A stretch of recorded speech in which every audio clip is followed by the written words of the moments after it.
bonjour à vous et soyez les bienvenus dans l'espace des livres et les plaisirs de Marc Page. Votre invité est né à Martigues vers 1989 et il écrivit diverses pièces de théâtre pour les enfants, fonda sa propre association de théâtre, les Tréteaux de l'enfance, qui accueillit des enfants de 6 à 18 ans.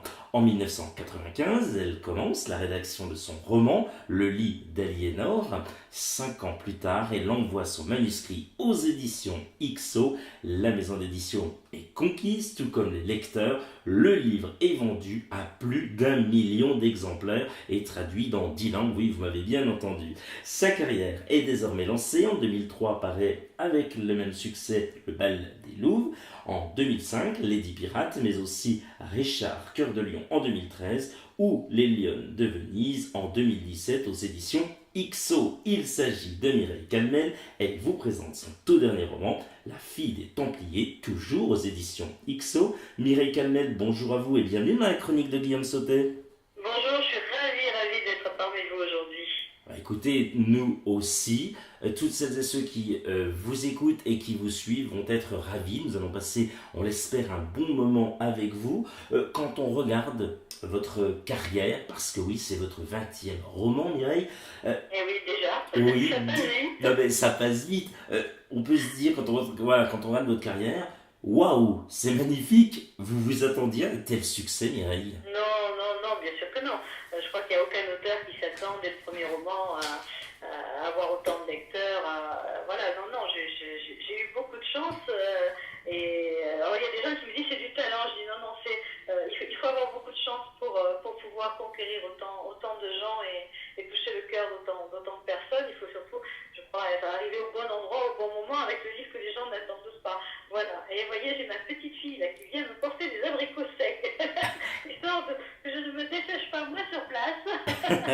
Excellent ça, les bons abricots. Alors là, vous êtes où en ce moment là? Vous êtes où à l'heure actuelle? Alors, je Oui. suis pas très loin justement de ma chère Aliénor, puisque moi je vis à côté de Bordeaux. Et là, je suis chez mon fils, donc à quelques minutes de la citadelle de Blaye, où j'ai campé le décor du lit d'Aliénor et donc de Geoffrey Rudel, ce troubadour qui a conquis mon cœur avant de conquérir celui de mes lecteurs. Voilà, c'est lui qui m'a donné le goût de l'histoire, le goût, l'envie de raconter de belles histoires, et qui ne me lâche pas depuis maintenant 20 ans. Eh oui, 20 ans, c'est quand même pas rien. Comment se passe une journée type chez vous, Mireille Calmel? Une journée type, c'est se lever le matin avec l'envie d'écrire toujours. Et alors j'ai maintenant la chance d'avoir un couloir de nage, donc je vais nager un petit peu et après je m'y mets toute la journée. Ou quand je ne suis pas, évidemment, comme je vous dis, avec mes petits-enfants, avec mes enfants, voilà, avec mes lecteurs aussi, parce que je bouge beaucoup, je parcours les routes de France à leur rencontre et aussi pour chercher, pour fouiller, pour traquer ces petits plus de l'histoire qui font que les grandes histoires deviennent de belles histoires. C'est vrai que la recherche est très importante, hein. Ça doit prendre un temps fou, Oui, Mireille. énormément important puisqu'il faut. Alors, les gens me disent, mais ça représente quoi? Alors, en moyenne, si vous voulez, c'est 3 ans de travail en amont d'un livre. C'est vous dire que quand je commence l'écriture, il y a déjà, ça a déjà cogité pendant pas mal de temps. Mais je ne suis pas seule. Je ne suis pas seule à faire tout ça parce que ça prendrait trop d'énergie, trop de temps et je ne pourrais pas. Alors, j'ai un très très grand fonds de documentation aujourd'hui sur le Moyen-Âge, heureusement. Mais je fais aussi appel à des gens extérieurs, des historiens, des médiévistes, des universitaires, enfin une quantité de gens, et puis spontanément des lecteurs aussi, et sachant que je travaille sur un tel sujet, m'amènent de petites pépites, ce qui fut le cas pour La fille des Templiers, justement, où c'est une lectrice qui rêvait depuis fort longtemps, puis même son petit âge, des Templiers et d'acquérir un bien ayant appartenu aux Templiers. Elle a réalisé son rêve à sa retraite et puis elle a découvert un petit trésor et ce trésor c'était des documents signés par le premier grand maître de l'ordre.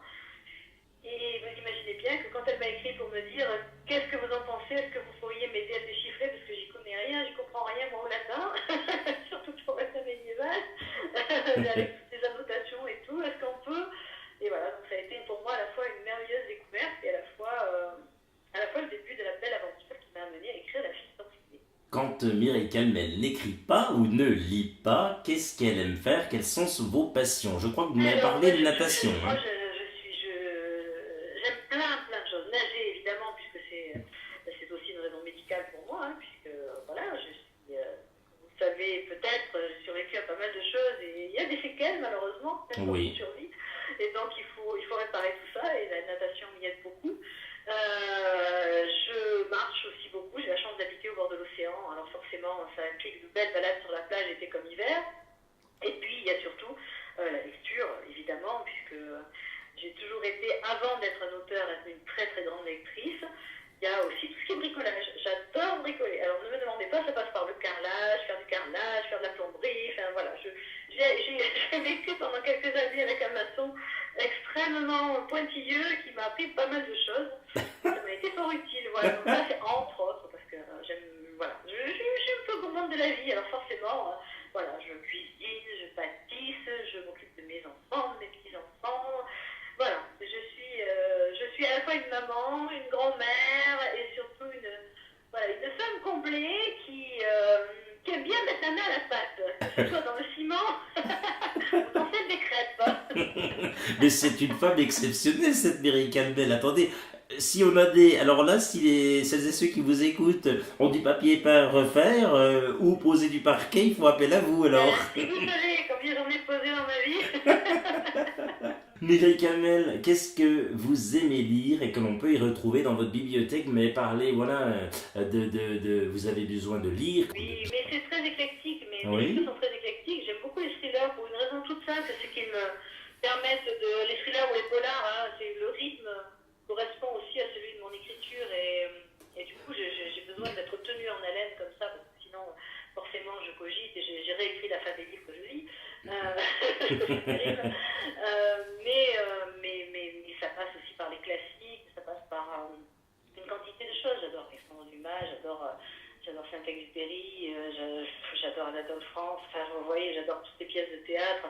Je crois que j'ai cette chance d'être curieuse de tout et par conséquent, voilà, dès que j'ouvre un livre, quel qu'il soit, je me retrouve très vite plongée dans l'univers de l'auteur et là c'est plus l'écrivain qui rêve, qui a envie de continuer une histoire, c'est vraiment le lecteur qui prend sa place, quoi. Si vous voulez, voilà. Donc j'ai pas d'auteur fétiche, véritablement, mais j'ai un livre, mais ce n'est pas un livre, n'est-ce pas, puisque je suis inconditionnelle du Cyrano de Rostand. C'est une pièce de théâtre, c'est pas, voilà, mais la lire est un bonheur renouvelé, voilà. D'abord par la richesse des vers et ensuite par l'émotion qu'elle procure, quoi. C'est quand même une belle histoire. Ah, voilà, alors, vous voyez, moi aussi je suis au fin fond de la campagne, puisque là j'ai un tracteur qui passe, le chien à côté, la petite fille qui fait bonjour à tout le monde. Mais c'est excellent. Écoutez, on vit vraiment avec vous. Voilà, on s'imagine ce tracteur qui passe devant vous, la petite fille qui fait coucou, coucou monsieur. Et ben voilà, c'est ça aussi la campagne. Et ben vous aussi, hein, si vous nous écoutez et que vous habitez la campagne, eh bien soyez déjà les bienvenus et surtout, eh bien voilà, on sait ce que c'est la campagne et tous ces tracteurs. Voilà, on entend mamie, c'est magnifique. Mireille Calmel, qu'est-ce que vous aimez dans les rencontres avec vos lecteurs et fans lors des salons, en librairie ou autre? Racontez-nous. Alors, j'aime toujours rencontrer, hein, forcément. Donc l'écriture, pour moi, c'est la rencontre, c'est le partage. Donc tout ce qui me permet d'échanger, de partager, de vivre des moments intenses avec les gens, qu'ils soient ou non mes lecteurs d'ailleurs, c'est important pour moi. Je ne peux pas concevoir l'écriture comme, vous entendez, je ne peux pas concevoir l'écriture autrement que comme ça, et chacun de mes livres est axé vers ça aussi, apporter un moment de bonheur aux gens, de leur permettre de puiser la force parfois d'un quotidien difficile, d'un combat parfois aussi. Et cet échange-là, il est important pour moi puisqu'eux me donnent, que ce soit le livre en lui-même, que ce soit son auteur, que ce soit mes lecteurs, ils me donnent, ils me nourrissent de cette force, de cette énergie qui permet d'aller toujours plus loin et d'explorer toujours de nouvelles pistes. Et puis de vivre, surtout de vivre. Moi, je suis une survivante et voilà, j'essaie de transmettre cette force de vie aux gens autour de moi. Mireille Calmel, intéressons-nous cette fois-ci à votre dernier roman, La fille des Templiers. C'est aux éditions XO qui, en passage, on remercie Stéphanie, qui sans elle, cette interview n'aurait pu se faire. On Bien sûr, l'embrasse. toujours. Ouais. Ouais, Très, on très l'embrasse. chouette, Stéphanie. Ah, elle est chouette. On l'embrasse bien fort, Stéphanie. Et toute l'équipe d'XO. J'ai la chance d'être dans une famille, une vraie famille. Ça fait 20 ans que je m'accompagne et sincèrement, si en fait, il y a des gens qui oublient vite d'où ils viennent et qui ils sont ou qui ils ont été. Moi pas, je sais ce que je leur dois chaque jour et c'est plus que de l'amitié qui nous lie aujourd'hui, c'est vraiment une profonde tendresse.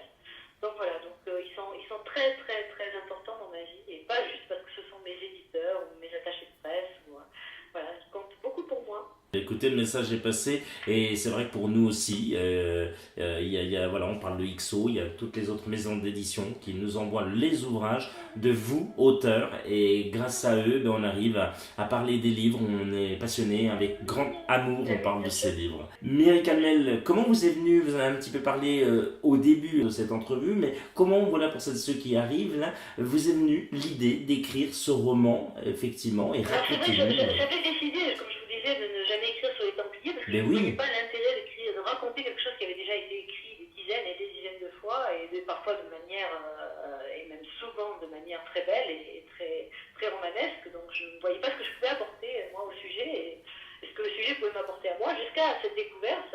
Et cette découverte, quand je vous dis que elle a été primordiale pour moi, c'est dans le sens où elle fait état véritablement de la création de l'ordre du Temple. Donc on est vraiment avec l'origine de la création de l'ordre du Temple. Et c'est une espèce de bombe parce que jamais personne n'a fait le lien entre la création de l'ordre du Temple et le mystère de la Sainte Ampoule. Alors la Sainte Ampoule, c'est quoi? C'est cette espèce, la Sainte Ampoule contient un baume sacré qui a permis de baptiser le premier roi des Francs, Clovis, et qui a été, qui depuis ce baptême-là, sert à bénir les rois de France. C'est-à-dire que s'ils n'ont pas cette onction divine, ils ne sont pas légitimes au regard de Dieu et donc ils n'ont pas cette puissance divine sur le trône de France. Donc c'est quelque chose d'extrêmement important qui a toujours été important dans la chrétienté et dans l'histoire du sacre des rois de France. Et là, pour la première fois, on a un lien direct entre le secret de la Sainte Ampoule, comment elle se remplit, pourquoi et qui est derrière tout ça, et la création de l'ordre du Temple. Et ça m'a amené évidemment à me poser plein de questions, à fouiller, à trouver des réponses, bien sûr, et à partir de là, de créer une histoire avec une jeune fille qui est, alors je ne vous dirais pas qu'elle est la fille du Templier, surtout, ne confondons pas, c'est la fille des Templiers. Donc elle est héritière de ce secret, et elle est traquée par le roi de France, puisque avant de mourir, son frère a prononcé son nom, et qu'elle est à l'origine d'une malédiction qui pèse sur les Capétiens depuis la mort de Jacques Molay, le dernier des grands. À partir de là, si vous voulez, on rentre dans une chasse presque à la sorcière, alors que cette jeune fille est innocente, qu'elle ne sait absolument pas pourquoi on la pourchasse, et qu'elle a autour d'elle autant de gentils que de méchants. On va simplifier, parce que les gentils et les méchants, vous savez que ça ne se passe pas comme ça, que les visages sont multiples et que les rebondissements nombreux.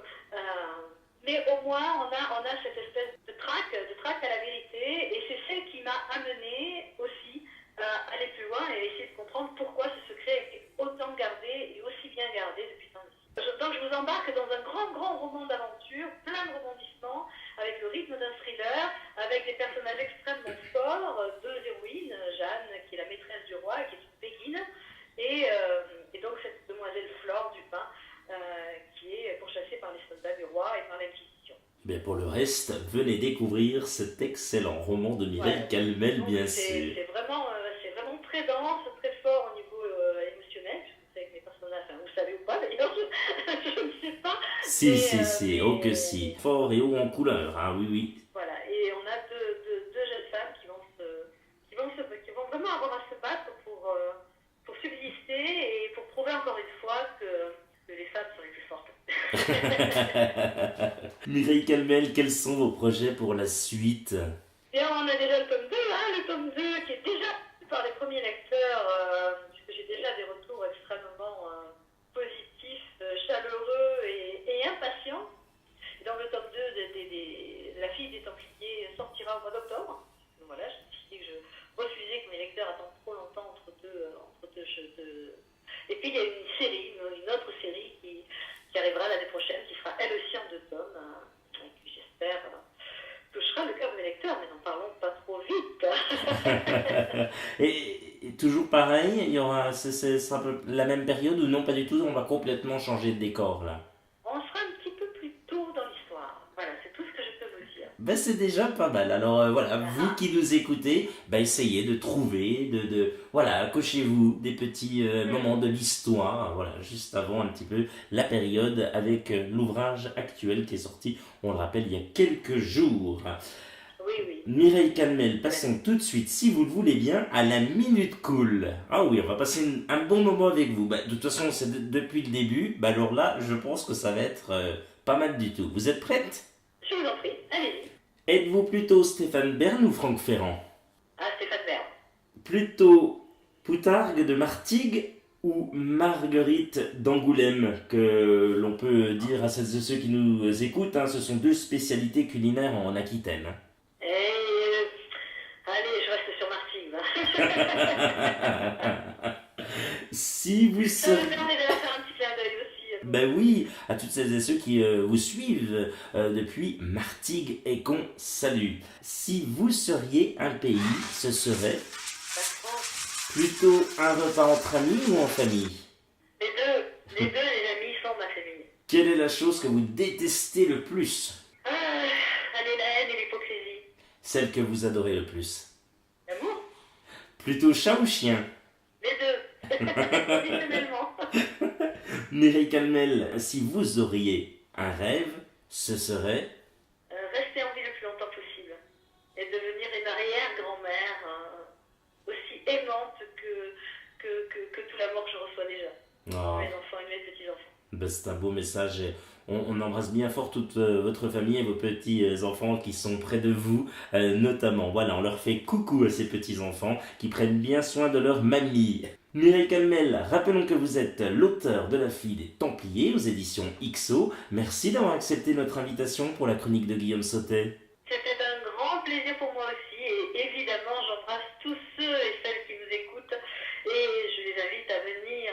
Comme je vous l'ai dit, je sillonne les routes de France sur les salons du livre. Je serai à Nice le week-end prochain, mais bien partout aussi ailleurs et tout ce que je souhaite c'est les rencontrer et qu'eux aussi me racontent leur histoire. Je suis souvent leur confidente, leur amie de papier comme ils disent et c'est d'autant plus vrai et c'est important pour moi. Donc surtout n'hésitez pas, venez à ma rencontre et comme ça, voilà, je ne me contenterai pas de vous faire un petit coucou en passant, je vous serrai aussi dans mes bras.